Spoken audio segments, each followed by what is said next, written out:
다니엘서는 기본적으로 그 당시에 포로로 잡혀갔거나 또 디아스포라로 흩어져 있던 하나님의 백성들에게 다니엘을 통해 주셨던 하나님의 말씀이라 이렇게 말씀을 드렸습니다. 제가 계속 말씀드린 것처럼 그리고 1장과 5장까지의 핵심적인 주제는 뭐냐면 하나님의 주권, 하나님의 섭리, 하나님의 다스림, 하나님의 통치하심이라고 말씀을 드렸습니다. 그리고 그 하나님을 믿는 하나님의 백성들이 어떻게 살아야 되느냐, 어떠한 환경 속에서도 그들이 하나님의 백성다움을 보여야 한다. 그리고 그들이 포로로 잡혀가 있으면서 또 이방 나라에 흩어져 있으면서 이방 신들에 대한 유혹이 많은데 그 모든 환경 가운데에서 그들이 오직 하나님만 섬겨야 한다. 그렇게 이스라엘 백성들에게 하나님께서 권면하셨습니다. 그리고 그러한 메시지를 전하신 다음에 그러한 하나님을 믿는 하나님의 백성들, 하나님의 주권과 섭리를 믿고 또 하나님의 백성다움을 보여주며 살아야 하고 또 하나님만을 섬겨야 하는 백성들이 행해야 될 가장 중요한 신앙행위가 무엇이냐, 그것을 하나님께서는 다니엘의 모범을 통하여서 이스라엘 백성들에게 보여주셨습니다. 그것이 뭐였죠? 하나님 앞에 기도하는 것이다. 하나님 앞에 기도하는 것이다. 뿐만 아니라 하나님께서는 다니엘서 전체를 통하여서 다니엘이 보여주었던 훌륭한 기도의 모습을 보여주었습니다. 다니엘은 청년 때부터 80이 넘은 고령에 이를 때까지 그가 때로는 어려움을 당하기도 하였고 때로는 인정받고 좋은 위치에 있었지만 환경과는 상관없이 그는 하나님 앞에 기도하는 사람이었다. 기도하는 사람이었다. 그렇게 다니엘 전체를 통해서 우리에게 보여주셨습니다. 뿐만 아니라 그런 다니엘을 통하여서 오늘날 우리가 어떻게 기도해야 되는지 그 기도의 자세에 대해서도 우리에게 교훈해 주셨습니다. 그건 크게 세 가지라고 제가 말씀을 드렸습니다. 하나는 매일 시간을 정해놓고 규칙적으로 기도하는 것이다. 두 번째는 기도하면서 결코 낙심하지 않는 것이다. 기도함에도 불구하고 우리는 어려움을 당할 수 있습니다. 기도함에도 불구하고 하나님께서 마치 우리의 기도가 허공을 치는 것과 같이 하나님이 우리의 기도를 전혀 듣지 못하는 것과 같은 그런 때도 우리가 경험하게 됩니다. 그럼에도 불구하고 우리는 낙심하지 말아야 된다. 그리고 세 번째는 간절하게 하나님 앞에 기도해야 된다. 그것을 다니엘이 우리에게 교훈해 주고 있다. 그렇게 제가 말씀을 드렸습니다. 저는 우리 모두가 다 한 사람도 빠짐없이 다니엘과 같이 우리 인생 전체가 젊었을 때부터 주님 앞에 가는 그날까지 어떠한 상황 가운데 있다고 할지라도 우리가 시간을 정해놓고 규칙적으로 기도하고 기도하는 가운데 결코 낭망하지 아니하고 또 하나님 앞에 간절하게 기도하는 그런 복되고 아름다운 인생이 되자. 제가 그렇게 지난주에 말씀을 드렸습니다. 오늘은 7장인데요. 무슨 말인지 잘 모르겠죠. 7장부터 좀 어렵습니다. 7장, 8장, 9장, 11장 다 이게 어렵습니다. 여러분만 어려운 게 아니고 학자들도 굉장히 어려워하는 본문입니다. 어렵다고 하는 것은 그만큼 이 본문에 대해서 의견들이 통일되지 않고 다양한 의견들이, 다양한 말씀의 해석들이 제시된다는 것이 또한 이 말씀이 어려울 때 나타나는 증상들입니다. 저 나름대로 이제 다니엘서에 대한 전반적인 제가 연구를 하면서 저 나름대로 오늘 사실 본문 가지고 여러 가지 다 다양한 변수들을 생각하면서 여러분들에게 말씀을 드리는 것은 여러분들을 굉장히 곤욕스럽게 하는 것이기 때문에 제가 이제 이해하는 대로 가능하면 쉽고 분명하게 여러분들에게 말씀을 드리려고 하는데 저는 저의 해석이 100% 옳다고 생각지는 않습니다. 오류가 있을 수 있다는 거죠. 그러니까 여러분들이 그 정도를 감안하시고 아무튼 저는 최선을 다해서 최선을 다해서 저 나름대로 이 다니엘서를 이해하는 차원에서 하나님 앞에서 최선을 다해서 하는 거니까 여러분들이 그 정도 알고 계시면 좋겠다는 생각이 들었습니다. 1절을 한번 보겠습니다.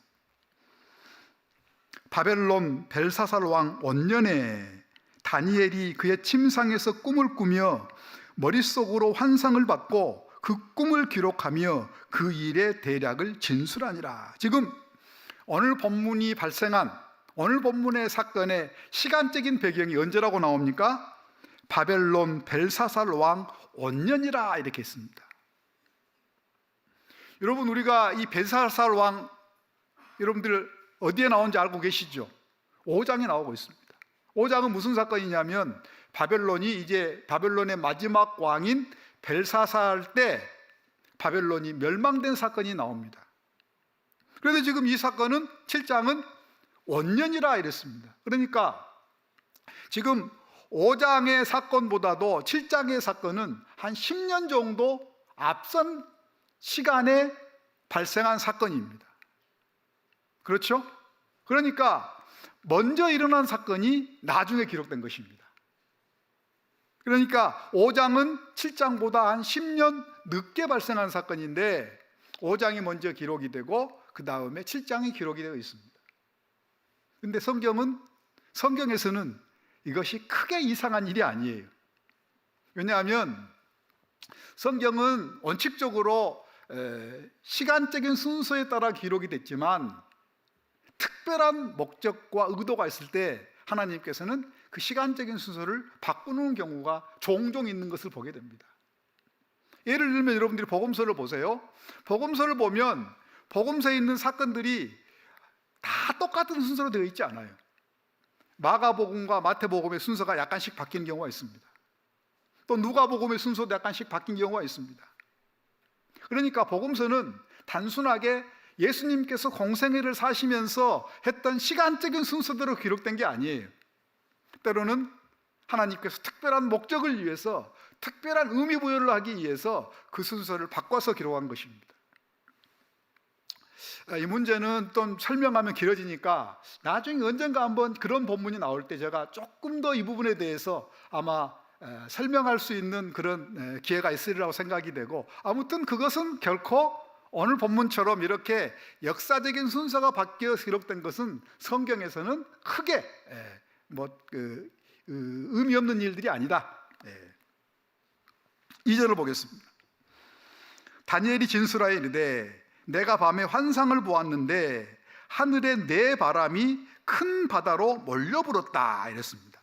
이 4라고 하는 숫자는 성경에서 동서남북 모든 방향을 말하는 것입니다. 그러니까 네 바람이 불었다 하는 말은 무슨 말이냐면 모든 방향에서 바람이 어디로 몰려들었어요?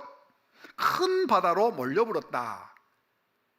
그럼 무슨 말이냐면 이 큰 바다로 바람이 몰려 부는데 3절하고 연결이 되는데, 그것을 하나님께서 하나님의 주권과 섭리 가운데 하나님이 모든 방향에서 큰 바다로 바람을 불게 하셨다.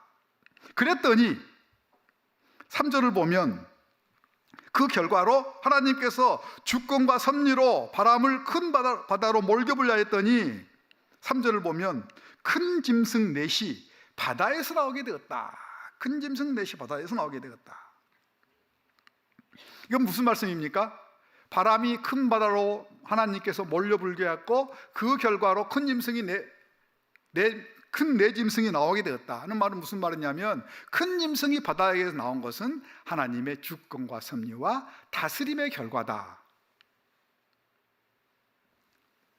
그러니까 이제 3절 이하에서는 앞으로 이제 이 시점 이후로 벨사살 원년 이후로 이 고대 근동의 역사의 패권이 어떻게 전개될 것인가를 말씀하고 있는데, 그러니까 하나님께서 이 벨사살 왕 이후에 이 고대 근동의 역사가 또는 전 세계 역사가 어떻게 진행될 것을 말하는 그 모든 것들은 하나님의 주권과 섭리와 다스림으로 인해서 나타난 결과이다.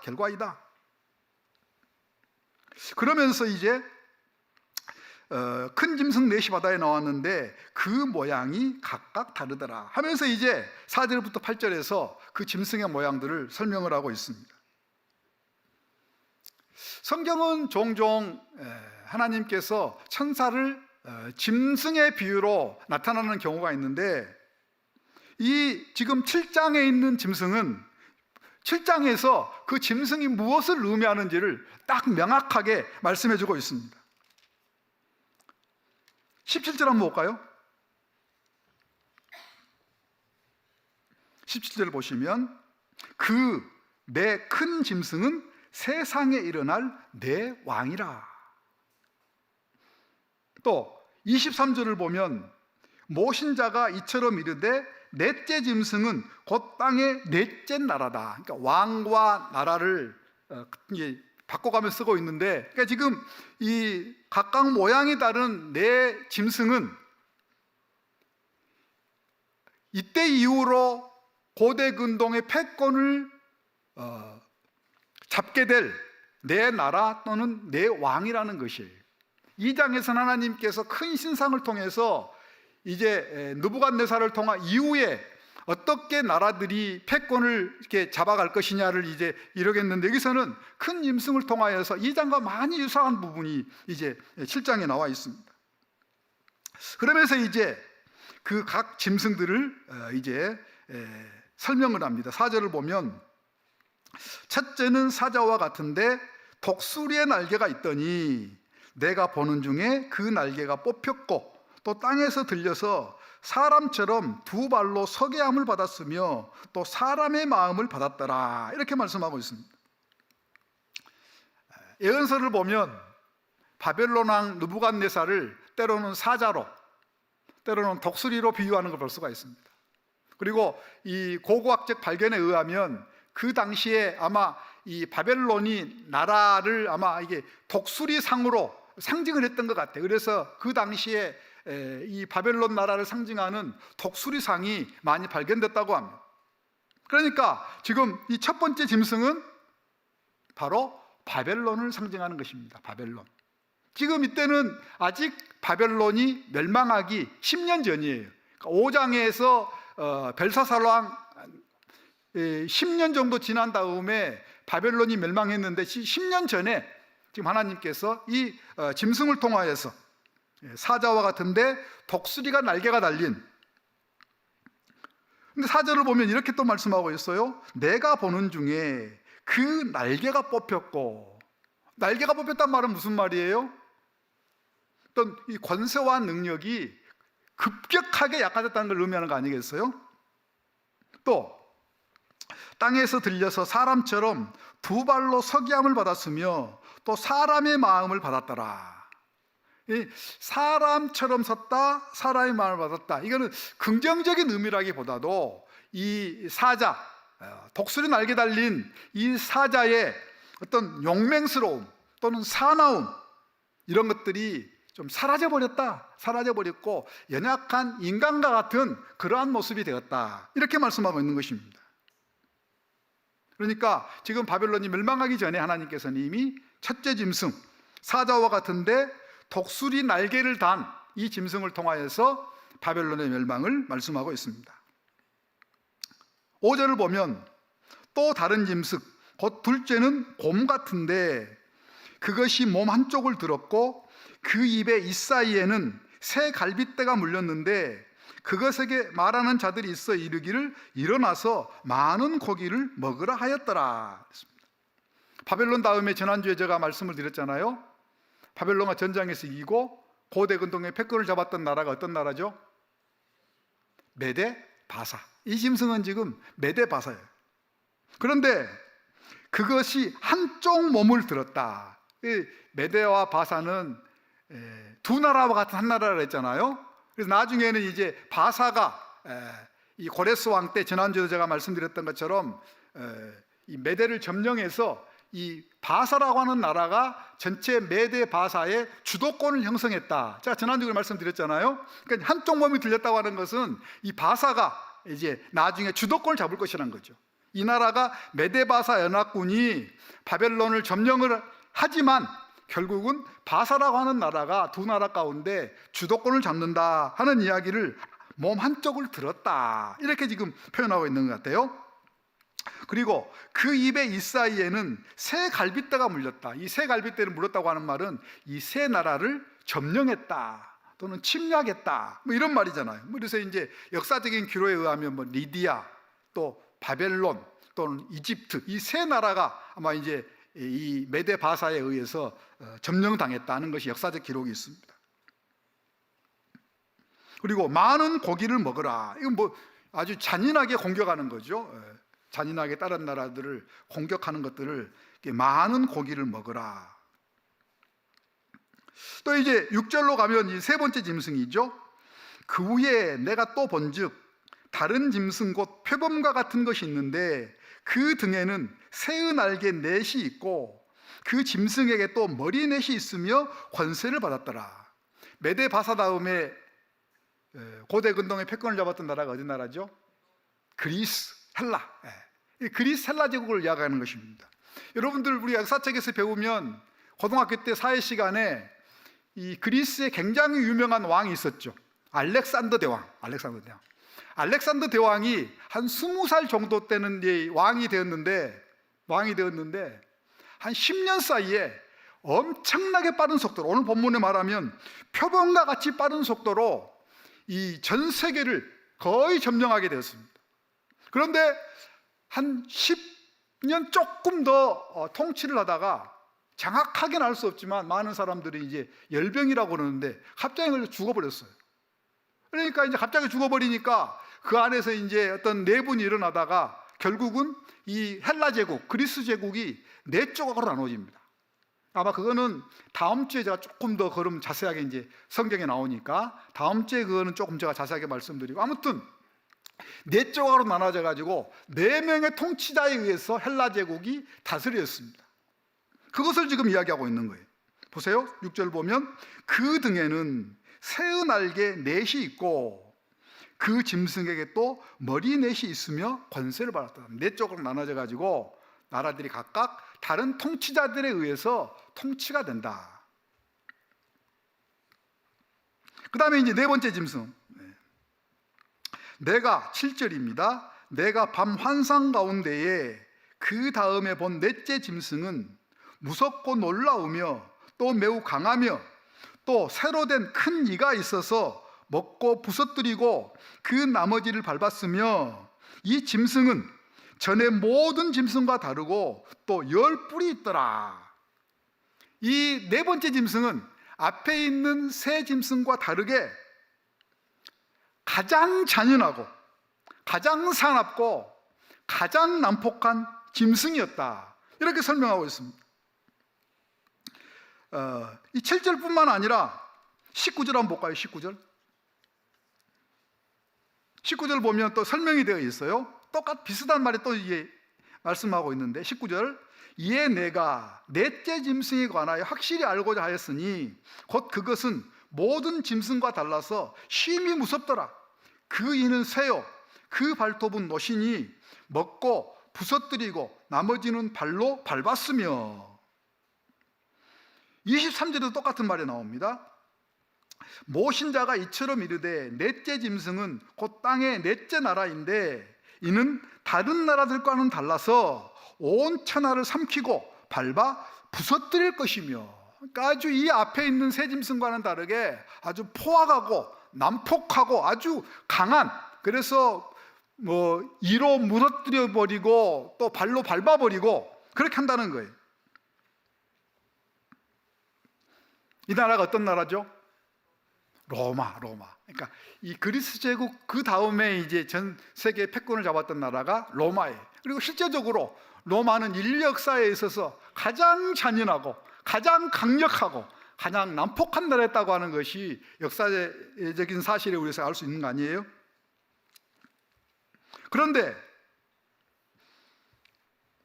7절 뒷부분 보면 10뿔이 있었다. 10뿔. 10뿔이 뭐냐? 또 24절에 설명이 되고 있어요. 그러니까 지금 15절, 14절까지는 다니엘이 환상을 본 것이고 15절부터는 이제 천사가 다니엘에게 이제 설명을 해주고 있는 거기 때문에 앞에 있는 내용이 뒤에 지금 그대로 있습니다. 24절을 보면 열 뿔이 무엇인지를 이야기합니다.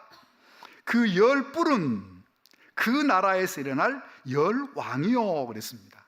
그러니까 머리에 뿔이 있겠죠. 열 뿔은 로마 D를 이어서 로마와 마찬가지로 하나님을 대항하고 아주 강력하게 다른 나라에 피해를 입히는, 하나님을 대항하고 성도를 괴롭히는 이 10이라고 하는 숫자는 단순하게 열이라고 하는 숫자적인 개념이라기보다도 10이라고 하는 숫자는 전체 또는 모두를 의미해요. 그래서 우리가 계시록을 볼 때 이 10이라고 하는 숫자가 많이 나오거든요. 그러니까 로마 제국 이후에 로마와 똑같이 그렇게 난폭하고 하나님을 거역하고 성도들을 괴롭히는, 다른 나라를 점령하는 그런 모든 나라들을 지금 열 뿔이라.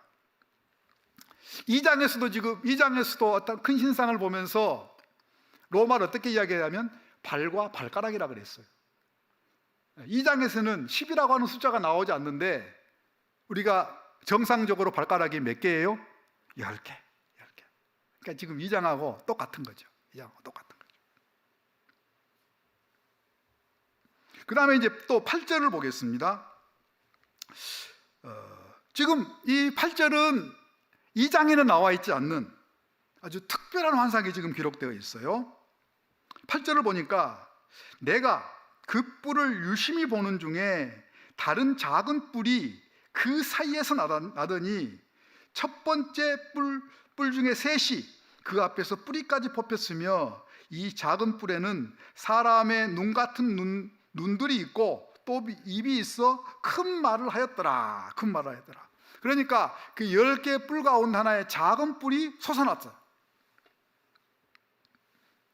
대부분 학자들은 이 10개 가운데에서 솟아난 이 한 뿔은 주님이 다시 오시는 그날까지 하나님을 대적하고 성도들을 괴롭혔던 적그리스도를 상징한다. 많은 학자들이 그렇게 이야기를 합니다. 실제로 이제 지금 이 8절에 나와 있는 작은 뿔이 어떻게 무엇을 행했는지가 오늘 본문에 자세히 설명이 되어 있습니다. 8절 한번 다시 한번 보겠습니다. 이 작은 뿔에는 사람의 눈 같은 눈들이 있고 또 입이 있어 큰 말을 하였더라. 사람의 눈 같은 눈이 있다.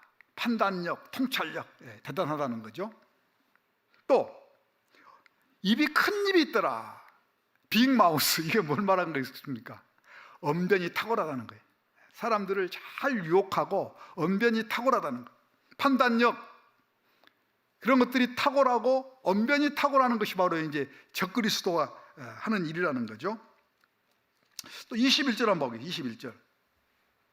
내가 본즉 이 뿔이 성도들과 더불어 싸워 그들을 이겼더라. 적그리스도 세력들이 이제 좀 이따가 좀 설명하겠지만 이 적그리스도의 특징이 뭐냐면 성도들과 싸워 이긴 놀라운 권세와 능력을 가지고 있기 때문에 정한 시간이 될 때까지는 성도들과 싸워서 이기고 성도들은 패배할 수밖에 없는.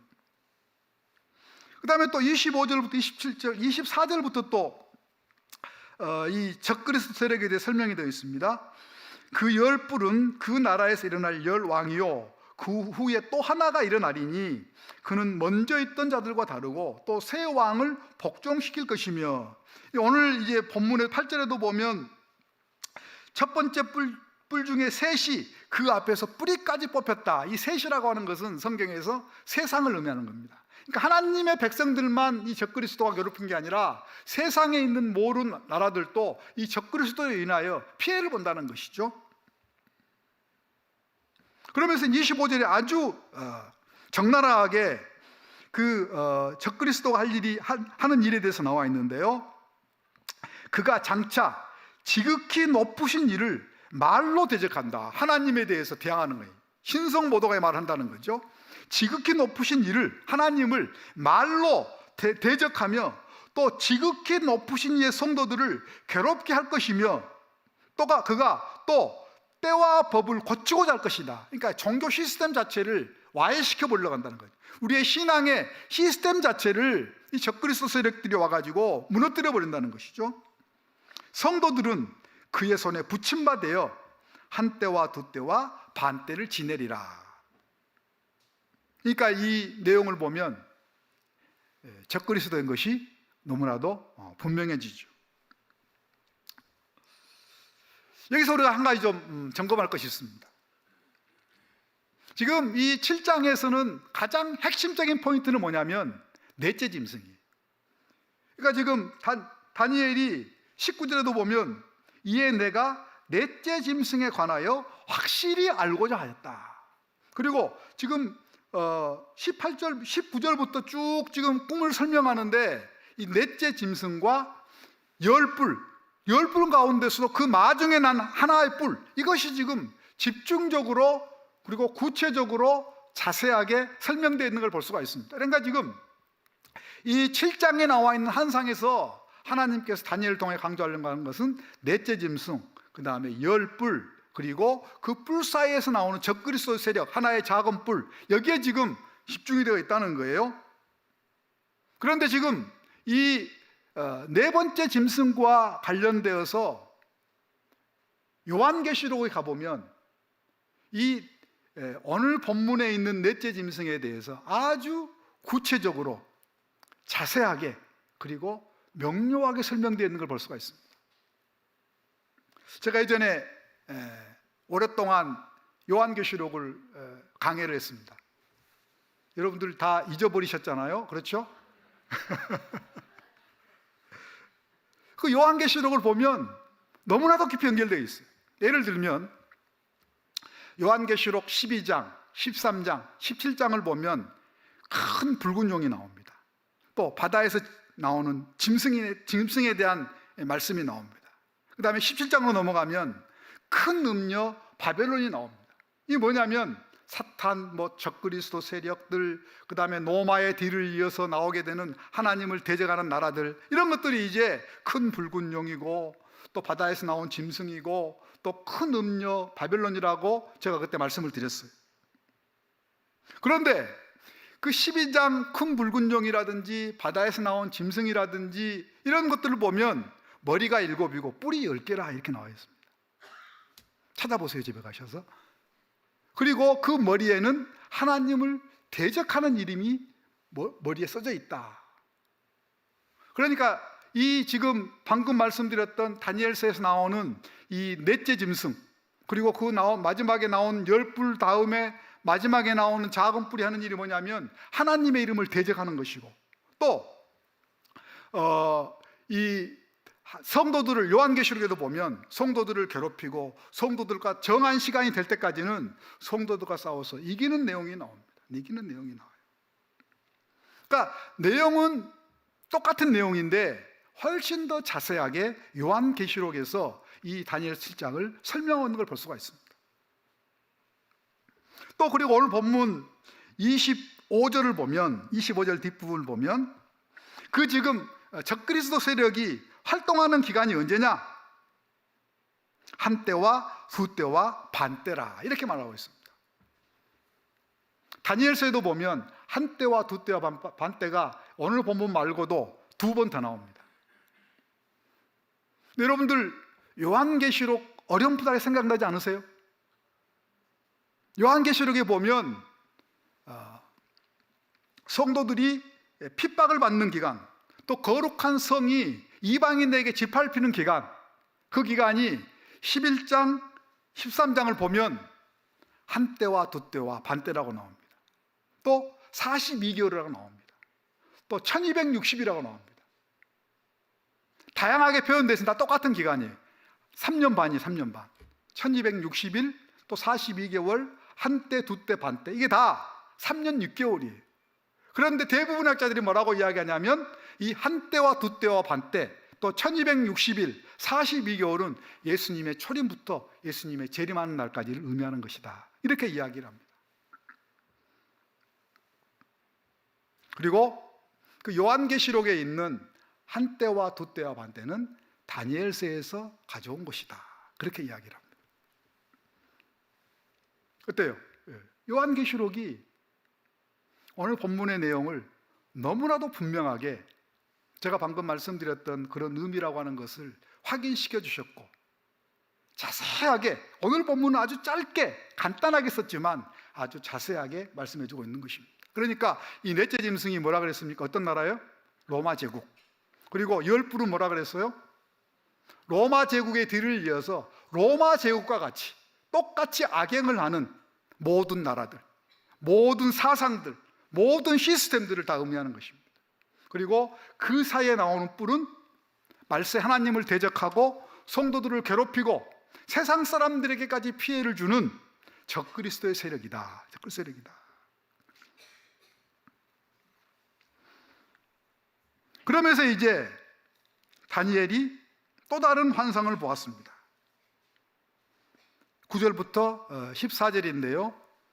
이 환상은 두 개입니다. 이 9절부터 14절에 나와 있는 이 두 개의 환상은 많은 학자들이 다니엘서에서 뿐만 아니라 구약 전체에서도 아주 중요한 역할을 하는, 중요한 의미가 있는, 또 그렇게 흔히 나타나지 않는 아주 중요한 환상이라 이렇게 이야기를 합니다. 하나는 9절을 보면 이렇게 말씀하고 있습니다. 내가 보니 왕자 또는 보좌가 놓이고 옛적부터 항상 계신 이가 자정하셨는데, 누구 같아요? 누구 같아요? 예? 뭐라고요? 성부 하나님. 저는 성부까지 붙이기가 훨씬 정확합니다. 성부 하나님, 성부 하나님. 그의 옷은 희기가 눈 같고 그의 머리털은 깨끗한 양의 털 같고. 이 무엇을 의미합니까? 하얀 것은 거룩함 또는 순결함, 그런 걸 의미하죠. 실제로 하얗다는 건 아니고, 그의 보좌는 불꽃이요 그의 바퀴는 타오르는 불이며 불이 강처럼 흘러 그 앞에서 나오며. 이게 계속 불이 강조가 됩니다. 불은 뭘 의미해요? 불은 심판을 의미합니다. 거룩하신 하나님이 심판을 행하신다는 걸 의미해요. 그러면서 그를 섬기는 자는 천천히요 그 앞에 모셔선 자는 만만이며 심판을 베푸는데 책들이 펴놓았다. 하나님이 책들을 펴놓고 순결하신 하나님께서 심판하신다는 거죠. 누구를 심판하느냐? 11절을 보면 그때에 내가 작은 뿔이 말하는 큰 목소리로 말미암아 주목하여 보는 사이에 짐승이 죽임을 당하고, 그 작은 뿔, 적그리스도 세력이 가장 먼저 죽임을 당하고 그의 시체가 상한 바 되어 타오르는 불에 젖는다. 하나님이 철저하게 그 적그리스도에게 시간이, 하나님 정하신 시간이 되면 하나님께서 심판하신다는 것입니다. 그리고 그 조금 아래에 있는 악한 세력들은, 그 남은 짐승들은 그의 권세를 빼앗겼으나 그 생명은 보존되어 정한 시기가 이르기를 기다리게 되었더라. 하나님께서 정하신 시간까지 완전히, 그러니까 이 적그리스도 세력 하나님께서 먼저 하나님 심판하시고 나머지 세력들은, 나머지 악한 세력들은 조금 더 지나서 하나님께서 심판하신다는 것입니다. 또 하나 중요한 환상을 보았습니다. 13절입니다. 내가 또 밤 환상 중에 보니 인자 같은 이가 하늘 구름을 타고 와서 옛적부터 항상 계신 이에게 나아가 그 앞으로 인도되매. 인자 같은 이 누구죠? 예수님. 그 예수님이 구름을 타고 와서 옛적부터 항상 계시니, 성부 하나님, 아까 정확하게 말씀한 성부 하나님께 나와서 그 앞으로 인도되매 성부 하나님께서 인자이신 성자 예수님에게 권세와 영광과 나라를 주고 모든 백성과 나라들과 다른 언어를 말하는 모든 자들이 그를 섬기게 하였으니 그의 권세는 소멸되지 아니하는 영원한 권세요 그의 나라는 멸망하지 않을 것이라. 이 내용들이 좀 시간이 한번 찾아보도록 하겠습니다. 우리가 2장, 아까 2장과 비슷하다는 내용을 말씀하셨잖아요. 2장에는 어떻게 기록이 되어 있는지 한번 볼까요? 2장 34절 35절을 보겠습니다. 또 왕이 보신즉 손대지 아니한 돌이 나와서, 손대지 않은 돌이 뭐라 그랬습니까? 그때 예수님, 신상의 새와 진흙의 발을 쳐서 부서뜨리며 그때에 새와 진흙과 녹과 은과 금이 다 부서져 여름 타작 마당에 겨같이 되어 바람에 불려 간 곳이 없었고 우상을 친 돌은 태산을 이루어 온 세계에 가득하였더라. 하나님이 예수님을 통하여서 모든 악한 세력들을 하나님께서 심판하신다는 것이 나와 있습니다. 그다음 44절 한번 볼까요? 44절, 이 여러 왕들의 시대에 하늘의 하나님이 한 나라를 세우실 것이다. 이것은 영원히 망하지도 아니할 것이요 그 국권이 다른 백성에게로 돌아가지 아니할 것이요 도리어 이 모든 나라를 쳐서 멸망시키고 영원히 설 것이다. 하나님이 예수님에게 정권을 줬고 예수님을 통해서 하나님이 세우신 나라는 영원할 것이라고 하는 오늘 본문의 7장과 너무나 말씀. 또 6장 26절로 지난주에 보았던 것인데요, 6장 26절 넘어가겠습니다. 내가 이 저소를 내리노라. 내 나라 관할, 이거는 이제 다리왕이 한 거죠. 있는 사람들은 다 다니엘 하나님 앞에 떨며 두려워할지니 그는 살아계신 하나님이요 영원히 변치 않으실 이시며 그의 나라는 멸망하지 아니할 것이요 그의 권세는 무궁할 것이라. 이방왕을 통하여서 하나님께서 예수님을 통하여 세운 나라가, 그 권세가 영원 무궁할 것이다. 영원 무궁할 것이다. 뿐만 아니라 하나님께서 예수님에게 정권을 주셨잖아요. 그리고 예수님을 통하여서 하나님께서 영원한 나라, 영원한 권세를 세우실 것인데 그 예수님을 통해서 세우신 그 나라의 특권과 은혜와 복을 누가 누리게 되느냐? 성도들이 누리게 된다. 18절을 보겠습니다. 지극히 높으신 이의 성도들이 나라를 얻을 것이다. 나라를 얻는단 말이 무슨 말이냐? 그 누림이 영원하고 영원하고 영원하리라. 그러니까 예수님께서 세우신 그 나라를 얻게 되는데, 그 얻게 된다고 하는 말은 무슨 말이냐면 우리 하나님의 백성들이 예수님을 통해서 세운 그 영원한 나라를 누리게 된다는 것입니다. 영원하도록. 또 22절에 똑같은 말이 있어요. 옛적부터 항상 계신 이가 와서 지극히 높으신 이의 성도들을 위하여 원한을 풀어주셨고 때가 이름에 성도들이 나라를 얻었더라. 27절에도 똑같은 말씀이 나와 있습니다. 나라와 건세와 온 천하 나라들의 위세가 지극히 높으신 이의 거룩한 백성에게 붙임받는다. 똑같은 말이죠. 그의 나라는 영원한 나라이라. 모든 권세 있는 자들이 다 그를 섬기며 복종할 것이다. 그렇게 말씀하고 있습니다. 그래서 많은 학자들이 이 오늘 다니엘서 7장 13절 14절이 구약의 대표적인 메시아 예언이라고 하고, 이 인자와 같으니, 이 용어가 대표적인 메시아를 가리키는 칭호다. 그렇게 말씀을 하고 있습니다.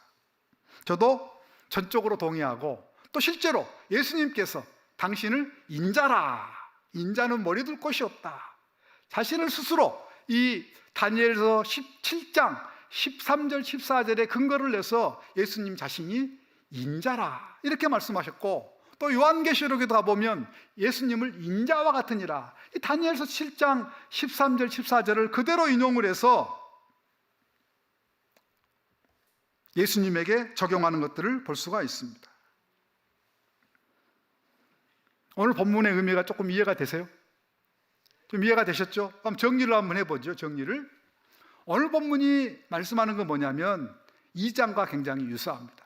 그리고 지금 벨사살 왕 5년에, 그러니까 바벨론이 멸망하기 10년에 2장에서 말씀하는 것처럼 앞으로 이 고대 근동의 패권이 어떻게 옮겨갈 것인지, 어떻게 옮겨간다 했습니까? 바벨론에서 그 다음이 무슨 나라예요? 메데 바사, 바사 제국이라고 이야기합니다. 그 다음에 그리스 또는 헬라 제국이라고 이야기합니다. 그리고 그 다음에 로마 제국으로 옮겨갈 것을 말씀해 주고 있습니다.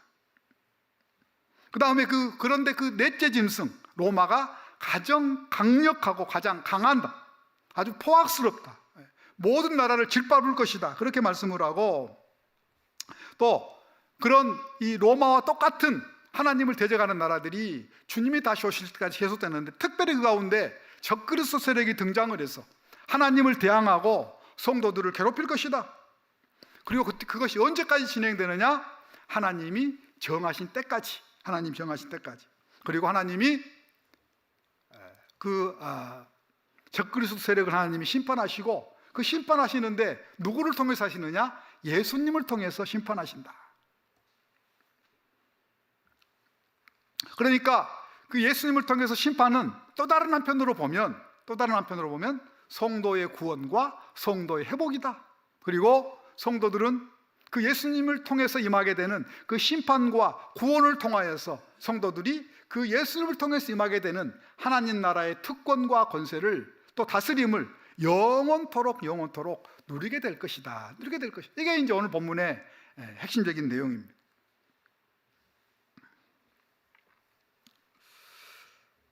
오늘 본문을 한번 좀 의미를 알았으니까 좀 오늘 우리에게 어떤 좀 교훈을 주나. 제가 오늘 본문을 좀 보면서 여러분들에게 좀 이거 하나 좀 가르쳐 드렸으면 좋겠다 하는 생각이 들었던 게 뭐냐면, 오늘 본문과 관련되어서 성경의 굉장히 중요한 특징 하나를 우리가 발견할 수 있어요. 성경의 가장 중요한 특징 가운데 하나는 뭐냐면 통일성과 점진성입니다. 뭐라고요? 통일성과 점진성이다. 이게 무슨 말이냐면, 성경 66권은 40명이 넘는 저자들에 의해서 1500년 이상 동안 쓰여진 책입니다. 그러면 어떻게 되겠어요? 내용이 다르기도 하고 대립되기도 하고, 이 부딪혀야 정상이잖아요. 그렇잖아요. 그런데 그 66권이 40명 이상이 1500년 이상 동안 그 쓰여진 책이 내용이 부딪히거나 충돌하지 않고 전체적인 통일성을 이루고 있다는 것입니다. 이 성경이 굉장히 중요한 하나의 특징이에요. 뿐만 아니라 성경은 점진성을 가지고 있어요. 이게 무슨 말이냐면, 앞에서는 희미하게 보이는데 갈수록 그것이 구체화되고 명료화되는 것입니다. 또 앞에서는, 특별히 구약에서는 모형이 나오는데 신약에서 그것이 원형이 나오게 해요. 이것이 뭐냐면 계시의 점진성이라. 말이 조금 어렵지, 다 아는 내용이에요, 여러분들이. 그리고 그 통일성과 점진성의 가장 중심 부분에 뭐가 있어요? 예수 그리스도를 통한 구원. 그러니까 예수 그리스도를 통한 구원을 핵심적인 주제로 인해서 성경 전체가 통일성을 가지고 있고 점차적으로 계시가 발전되어 간다는 것입니다. 그러니까 지금 이 다니엘서에서는 아주 짧게 나와 있고 조금 희미하게 보이지만, 우리가 성경 전체를 놓고 보면, 특별히 계시록의 말씀을 비추어 보면 전체적으로 이 다니엘서하고 요한계시록이 쓰여진 기간이 한 600년 차이 나거든요. 그런데 여러분들 요한계시록 4장을 보면 하나님이 보좌에 앉아서 심판하신 내용이 나옵니다. 요한계시록 5장을 가보면 하나님께서 예수님에게 그 심판과 구원의 전권을 부여하시는 게 나옵니다. 또 계속해서 주님이 다시 오시는 그날까지 하나님을 대항하는 세력들, 적그리스도 세력들이 신당합니다. 하나님이 정하신 때에 예수님께서 오심으로 말미암아 하나님께서 그 모든 하나님을 대적하고 성도들을 괴롭히고 이 세상에 악한 짓을 하는 모든 나라와 모든 시스템과 모든 정권들을 하나님께서 완전히 심판하시는 내용이 나옵니다. 오늘 본문에서 명확하지 않았던 그 내용들이 특별히 요한계시록을 통하여서 전체적인 주제가 같을 뿐만 아니라 그 내용이 명료해지고 확실해지고 구체화되는 것을 우리가 볼 수가 있습니다. 계시의 통일성과 점진성. 여러분들 지금 다니엘서 7장 이 부분에 있을 때 다니엘과 그 시대에 살았던 사람들이 다니엘서 7장을 그 환상을 보았을 때 그 내용을 충분히 이해했겠어요? 이해하지 못했겠어요? 예? 못했어요. 다니엘도 이해를 못했어요. 다니엘도 보면 지금 15절과 28절을 보면 다니엘이 고통하고 번민하고 괴로워합니다. 그 왜 그랬는지에 대해서는 제가 나중에 한번 말씀을 하면 10장 이 정도에 또 이제 그런 내용이 나오니까 오늘은 좀 시간이 없으니까 그런 설명하겠지만 다니엘도 이 다니엘서 7장 자기가 환상을 받고 천사들이 설명했음에도 불구하고 다 이해를 못했어요. 단지 그들은 지금 이 다니엘서 7장을 어떻게 알았냐면 민족적 이스라엘, 지금 포로로 잡혀가고 디아스포라로 흩어져 있던 백성들이 회복되고 구원받은 그 정도로만 알고 있었어요. 그래서 예수님 이스라엘 백성들이 이스라엘을 회복할 날이 이때나이까 그랬어요. 그러니까 이 사람들은 예수님을 통해서 하나님께서 이룩하실 영원한 구원, 그거는 이들의 머릿속에 없었어요. 알지도 못했어요. 그 정도 수준밖에 안 됐던 거예요. 하나님께서 성경 전체의 계시를 통하여서 오늘 이 7장의 본문이 단지 이스라엘 민족의 민족적 이스라엘의 회복과 구원에만 말하는 게 아니고, 물론 그것도 포함하는 겁니다. 그것을 모형으로 해서 예수 그리스도를 통해서 이루실 하나님의 영원하고 영광스러운 구원, 하나님의 통치의 임하심, 그것을 이 본문이 진정으로 의미한다고 하는 사실을 계시의 전체 완성하는 가운데를 통하여서 하나님께서 우리에게 다니엘 7장의 의미를 아주 명료하게 우리에게 깨닫게 해주시는 것입니다. 계시의 통일성, 계시의 점진성. 참 우리가 하나님 말씀을 보면서 이게 참 놀랍게 우리가 탄생할 수밖에 없는 그런 특징들을 오늘 본문에서 우리가 발견할 수 있습니다. 간단하게 그러면 또 우리 실생활에 하나 또 이제 교훈을 해야 되는데, 오늘 사실은 뭐 적용할 것들이 참 많아요. 참 많은데 저는 오늘 아주 구약 성경에서 희귀하면서도 또 구약 성경 전체에서 아주 중요한 위치를 차지하고 있는 두 개의 환상이 오늘 본문에 나와 있습니다. 그게 뭐였어요? 보좌에 앉으신 하나님, 또 하나는 인자이신 예수님. 저도 그렇고 우리 모든 성도들도 우리의 영적인 눈을 통하여서 다니엘이 보았던 이 두 가지 환상을 볼 수 있었으면 좋겠습니다. 보좌에 앉으신 하나님, 인자이신 예수님. 그리고 그것을 우리의 어떤 마음속에 깊이 간직하고 계속해서 우리가 다니엘이 보았던 이 두 가지 환상을 되새김질하는 은혜가 우리에게 있기를 바랍니다. 첫 번째는 하나님께서 보좌에 앉으셔서 하나님께서 책을 펴놓고 하나님께서 심판하시는 그 환상이 우리에게 주는 많은 의미가 있습니다. 이 심판이라고 하는 것은 단순하게 그냥 악한 세력을 멸망하는 게 아니에요. 악한 세력이 멸망당한다고 하는 것은 그 반대편에서 보면 우리 성도들의 구원이, 이게 오늘 본문에도 이게 같이 나와요. 동전의 양면이거든요.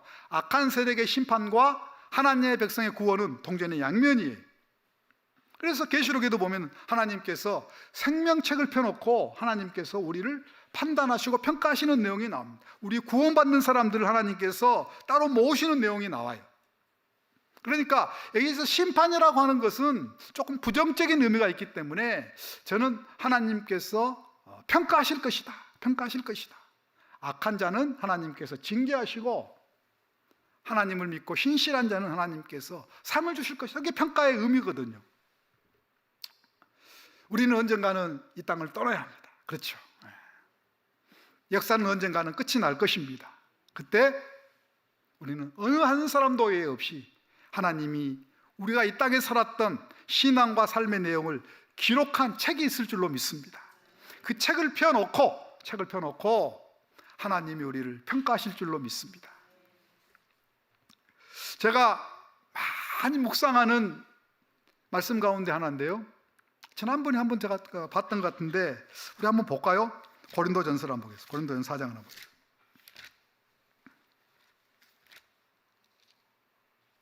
고린도전서 4장 다 한번 펴보시죠. 4절 5절 우리 다 같이 한번 읽도록 하겠습니다. 시작. 내가 자책할 아무것도 깨닫지 못하나 이로 말미암아 의롭다함을 얻지 못하노라. 다만 나를 심판하실 이는 주시니라. 심판도 조금 부정적인 의미가 있기 때문에 나를 평가하실 이는 주시니라. 그러므로 때가 이르기 전 곧 주께서 오시기까지 아무것도 판단하지 말라. 그가 어두움에 감추인 것들을 드러내고 마음의 뜻을 나타내시리니 그때에 각 사람에게서 하나님으로부터 칭찬이 있으리라. 우리가 이 땅에 살면서는 조금 감춰질 수도 있고 숨길 수도 있고 모를 수도 있고 어떻게 우리가 다 알겠습니까? 그런데 그때가 이르면 어두움에 감추인 것들을 드러내신다는 것입니다. 하나님. 각 사람의 마음의 뜻이 어떤 생각을 가지고 있는 하나님께서 드러내신다는 것입니다. 저에게 가장 중요한 기도의 제목 가운데 하나는 뭐냐면 하나님, 제가 주님 앞에 섰을 때에 후회하지 않고 부끄럽지 않는 삶을 제가 이 나그네 길 인생을 살아가며 살 수 있도록 은혜를 베풀어 주십시오. 이게 제 매일 아침마다 드리는, 부족하지만 그래도 그런 주님 앞에 설 때를 생각하면서 하나하나 결정하고 하나하나 살아가기 때문에 조금 더 저보다는 제가 저 수준보다는 나은 삶을 살고 있지 않을까, 이런 생각을 하게 됩니다. 우리 모든 성도들, 심판하시는 주님, 우리의 생명책을 펴놓고 심판하시는 주님을 늘 마음에 묵상하며 사는 복이 있기를 주님의 이름으로 축원합니다. 또 하나, 인자이신 예수님. 하나님께서 예수님에게 정권을 주셨습니다. 그리고 예수님을 통하여서 하나님께서 영원하고 영광스러운 그 영광, 나라와 건세와 통치를 예수님을 통하여 주셨습니다. 그리고 그 예수님을 통해서 이루어진 하나님의 나라를 우리가 누릴 수 있도록 그 은혜와 복을 주셨습니다. 그리고 그것은 이미 예수님의 초림을 통하여서 이미 시작이 되었습니다. 그리고 예수님의 재림을 통하여서 그것은 완성될 것입니다. 그러니까 그 말은 무슨 말이냐면, 아직 완벽하진 않지만 우리가 이 땅에 살면서 예수님을 통해서 이루신 그 예수님을 통해서 이루신 하나님의 통치, 하나님의 다스림, 그 권세를 지금 우리가 이 땅에 살면서도 완벽하진 않지만 누릴 수가 있다는 것입니다. 저는 매 순간순간마다 하나님의 통치와 다스림을, 인자 되신 예수님으로부터 임하게 되는 그 통치와 다스림을 경험할 수 있기를 바랍니다. 또 하나님께서 주시는 상을 이 땅에 살면서 경험할 수 있으면 좋겠습니다. 예수님께 나아가는 자는, 그를 믿고 그를 바라는 자는 하나님 상 주심을 믿어야 할지니 하나님의 상들을 이 땅에서도 많이 받을 수 있기를 바랍니다. 또 끊임없이 우리를 도전하는 악한 세력과 싸워서 승리하는 그런 은혜를 우리 모두가 다 경험할 수 있기를 바랍니다. 오늘 본문에 크게 두 가지 환상을 하나님께서 다니엘을 통해서 보여주셨습니다. 하나는 어떤 보좌에 앉으신 하나님, 또 하나는 인자이신 예수님. 그 두 환상이 우리의 신앙과 삶을 지배하는 복된 성도들이 되기를 주님의 이름으로 축원합니다. 기도하겠습니다.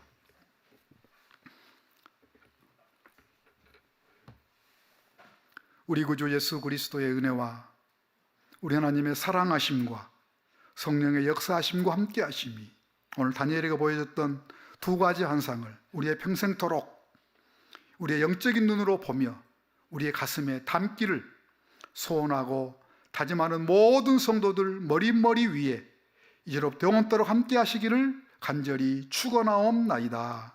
아멘.